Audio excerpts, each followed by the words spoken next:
Today we're going to be looking at where the equation for kinetic energy comes from and do some practice with both the kinetic energy equation and starting to use work as well. And so to understand where the kinetic energy equation comes from, we need to think about what would we need to do in order to give something some motion energy. Remember, kinetic energy is just describing the energy of moving stuff. And so to give an object motion energy, let's think about what we would need to do. So if I've got an object here, the obvious thing I would need to do to get it moving, to give it some motion energy, is to push it. The thing is, if I just push on it, if I apply a force to it, if I push straight down, it doesn't actually make it move. And so it's not just as simple as saying that we need to push on it. We do need to push on it, we do need to apply a force to it, but we need to do it in such a way that pushing it makes it speed up. So if I push it this way, for example, I can give it some motion energy by not only pushing on it, but by making it speed up while I'm pushing on it. So to give an object motion energy, we need to apply a force. And the force needs to make the object speed up. And if we have accomplished those two things, we will have managed to have given the object some motion energy. And so we're going to try to use what we already know about physics and what happens if we push on an object and make it move to figure out what the equation is for kinetic energy or motion energy. And so a simple case that follows this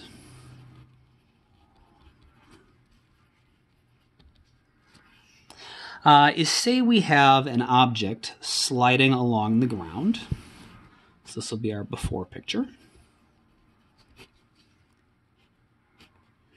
And it is moving forward, sliding along the ground kind of slowly, but it does have some initial velocity.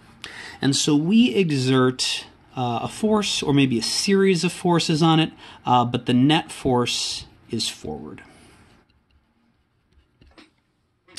In that case, if it's already moving forward and our net force is forward, then the result is that the object will continue moving forward and get faster and faster and faster. So by the time it gets over here, and we're still applying that same net force,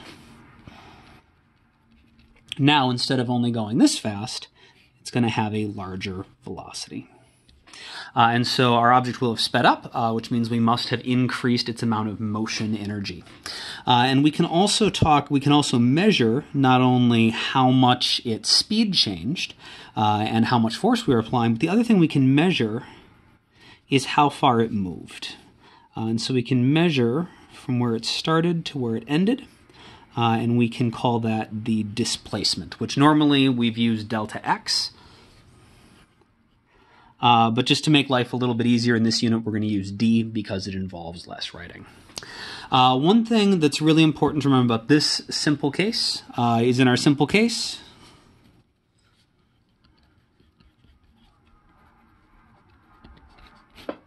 the net force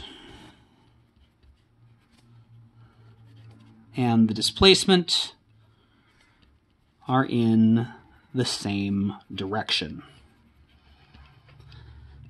So that is going to be true for this particular example, and that means the equations we come up with are definitely going to be true for this case, but we need to think carefully before we necessarily apply everything we find to situations where this is not necessarily true. Okay, so what we have is we have things that we can measure. We can measure our initial velocity, we can measure our final velocity, we can measure our net force, and we can measure how far it moved, its displacement. And those things might sound familiar. Those are things that we can put into a kinematic equation.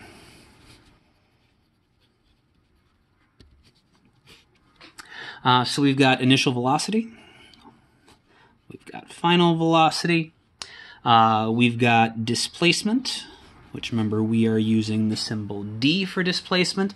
And then we don't have acceleration directly, but we have the net force. And Newton's second law says that the acceleration is equal to the net force divided by the mass. So as long as we know the mass, since we knew the net force, we'll be able to figure out what our acceleration is.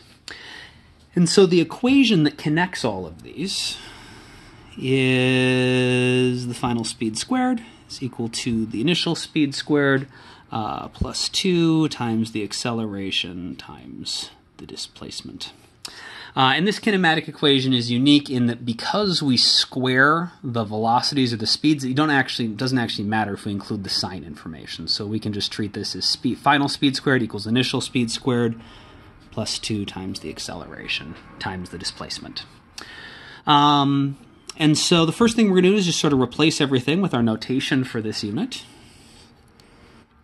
Final speed squared is going to be the initial speed squared plus 2 times the net force divided by the mass times the displacement. And then what we want to do is get onto one side the stuff that describes our motion energy. And so remember, energy just describes an object's ability to do stuff, its ability to interact with things or to change its environment. And so if I've got an object moving, like this little weight, for example, and I want it to do something, maybe I just want it to hit my finger and be able to push my finger out of the way. Well, the faster it's moving, the easier it's going to be able to push my finger out of the way. Or if we had something that was going at the same speed, but maybe had more mass, maybe I use this bigger mass here, and we fling that into my finger, that's going to have an easier time moving my finger out of the way. And so speed and mass are the things that are going to describe an object's energy. So we want those to go on one side. And then the things that we said we needed to do in order to actually change the energy, we needed to apply a force, and the object is going to have to move in that process. In order to make the object speed up, it's going to have to actually move. And so the force and the displacement are going to wind up staying on the other side, and those are going to describe what's necessary to change the energy. So we'll put our stuff that describes the energy on one side, on the other side, the stuff that allows us to change the amount of energy. So I want to get force and displacement on their own on one side. And so the first thing I'm going to do is put my VI squared on the left side. So VF squared minus VI squared equals 2 times the net force divided by the mass times the displacement. Then I'm going to get rid of the mass by multiplying both sides by mass. We have to multiply both of these terms by mass. We're going to get m VF squared minus m VI squared is equal to 2 times the net force times the displacement.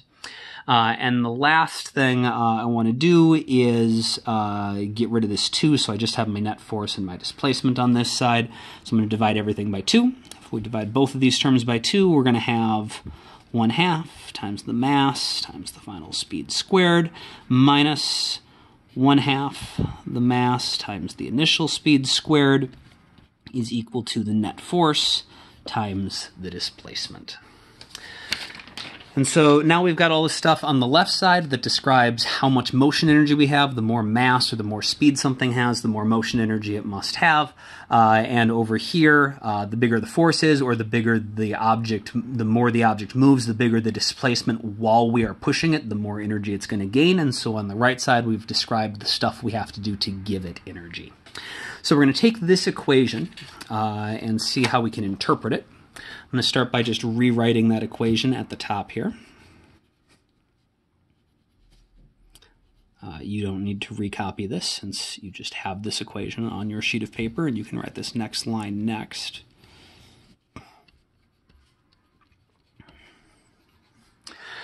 So we said that the terms that have the mass and the speed, those must be describing how much motion energy we have. And this term, with the final speed, must be describing how much motion energy we have at the end. The object's mass is generally not going to change. If you push something across the room, it's not going to change masses, but it is going to change speeds. And so this term describes the motion energy.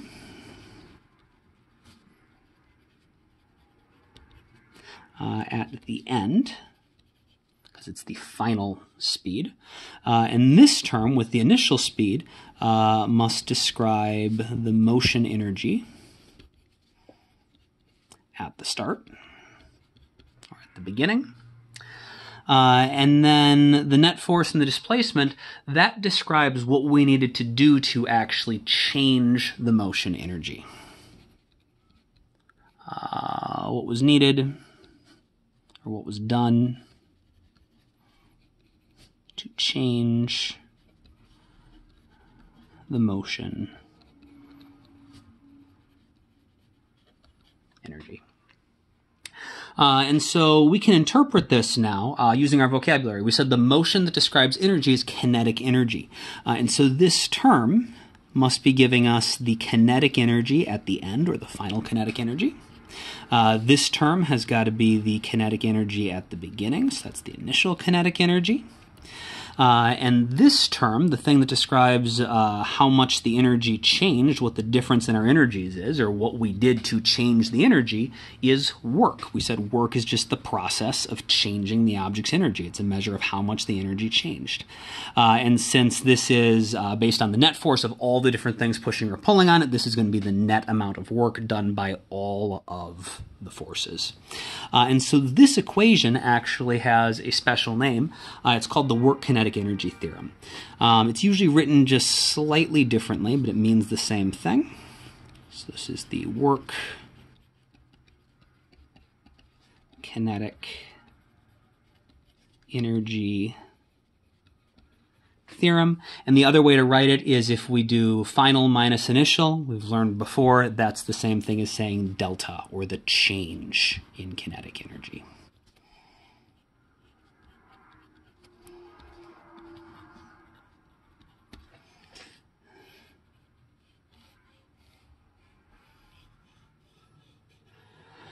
I want to point out that this way that we're actually finding the net work by multiplying the net force and the displacement, that only works because of the specific situation we set up where it was moving in the exact same direction that we were pushing it. We're going to look in our next lesson in a little more detail and figure out how exactly do we find the net work or the individual works for general situations, not just the specific case we were dealing with. But we can see, first off, one of our important relationships here, the work-kinetic energy theorem, and this connects back to one of our big ideas where we said what work is just the amount that the energy changed, and so not surprisingly, the work done is the amount that the kinetic energy changed. And we can also see if each one of these terms represents kinetic energy, we can see what the general equation for kinetic energy is. Kinetic energy must be equal to 1/2 times the mass times the speed squared.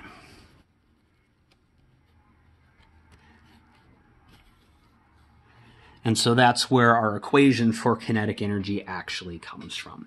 I'll just define what all the things in these equations mean sort of off to the side. So remember, KE is kinetic energy, which we measure in joules. W net is the net, or the total work,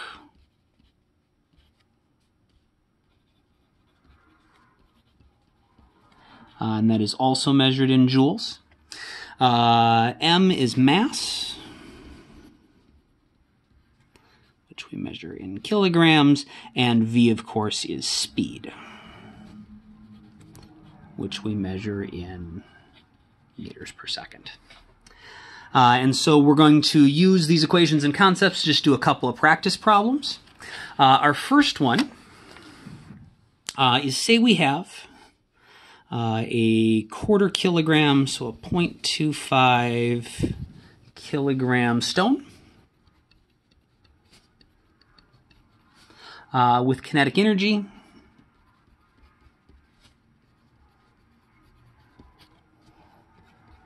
of 12 joules. In that case, I want to know what is its speed. And so at this point, I would actually like you to try to pause the video and try to solve the problem, and then turn the video back on when you're ready to see the solution. So go ahead and pause it now. Okay. So if we're going to solve this, we'll do the same thing that we've always done. We'll organize our information. We've got a mass here. So our mass is 1/4 kilogram. We have a kinetic energy. It's going to be 12 joules. And we are looking for the speed. And so we need the equation that connects these things, which of course is just the definition of kinetic energy. Kinetic energy is 1/2 times the mass times the speed squared. So the kinetic energy was 12 joules. Our mass was 0.25, and the speed is what we're looking for. And as long as I've made sure all of these are in the correct unit, kilograms and joules, which remember we said were the units we need over here, I'll get my speed in meters per second. And so now I just need to get v squared. So v squared is going to be 12 divided by 1/2 times 0.25, which is going to be 96. And so v is going to be the square root of 96, which comes out to 9.8 meters per second. That has nothing to do with g. That is just a coincidence that it happens to be 9.8. If I'd picked different numbers, it would have been something else. So that's how we can use the kinetic energy equation. The most obvious things to do with it are if I give you mass and speed to find kinetic energy, but also given the kinetic energy, we can solve for the speed like we did here, or the mass. The other thing that we're going to do as a problem is something a little bit more complicated. Say we have a 20 kilogram wagon. And the wagon is moving at 3 meters per second when we decide to push on it. But rather than telling you exactly how much force I'm pushing on it with, all I'm going to tell you is that 120 joules of work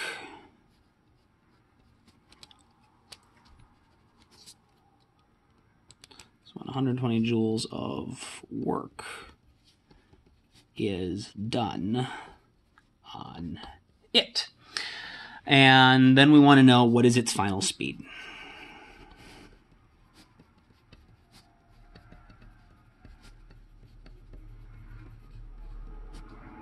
And so once again, go ahead and pause the video and try to solve this. Okay, so we'll take our given information. We've got our mass is 20 kilograms. We've got our initial speed. We need to recognize there's two speeds here. Our starting speed, 3 meters per second, and our final speed that we're looking for. And the other piece of information is our work. We know that our work is 120 joules. And so we got to figure out how to find our final speed. Since we're in our energy unit, kinetic energy is probably going to be the way to do it, because that includes speed. And if we want to find the final speed, I know that the final kinetic energy is going to be 1/2 times m times the final speed squared. And I know the mass, so if I can find the final kinetic energy, I can solve the problem. If you were not able to solve the problem, try pausing the video again and see if that hint lets you get to a solution. Okay, so then the question is, how do we find that final kinetic energy? Well, we know from the work-kinetic energy theorem that the final kinetic energy minus the initial kinetic energy, or the change in kinetic energy, is equal to the work done, which means we can find the final kinetic energy by just adding together the work and the initial kinetic energy. So the final kinetic energy is going to be the initial kinetic energy plus the work, which makes sense. Work is how much the energy changed. So if you start with a certain amount of energy and then add some more energy to it, the result is going to be your final energy. And we can solve this as long as we can find the initial kinetic energy, because we already know the work. We just need the equation for the initial kinetic energy. So the initial kinetic energy is just 1/2 times the mass times the initial speed squared. Now that I have my equations figured out, I can go ahead and do my numbers. So my initial kinetic energy is going to be 1/2 times my mass of 20 times my speed of 3 squared, which is going to be 90 joules. So I know my final kinetic energy is equal to my initial kinetic energy plus my work. So my final kinetic energy is my initial kinetic energy, 90 joules, plus my work, 120 joules, which means that my final kinetic energy is going to be 210 joules. And then the last step is to take that 210 joules and actually turn it into a speed by using our kinetic energy as 1/2 mv squared equation. And so we know that the final kinetic energy is equal to 1/2 m times the final speed squared. So that means 210 is equal to 1/2 times 20 times the final speed squared. And so if we solve for our final speed, let's see, we're going to have 2 times 210 divided by 20. That whole thing needs to have a square root taken. Okay, so that's just me rearranging, doing my algebra to solve for VF. And that's going to give us 4.6 meters per second. Since we know we expected our object to speed up, it is a good sign that that 4.6 meters per second is bigger than our starting speed, 3 meters per second.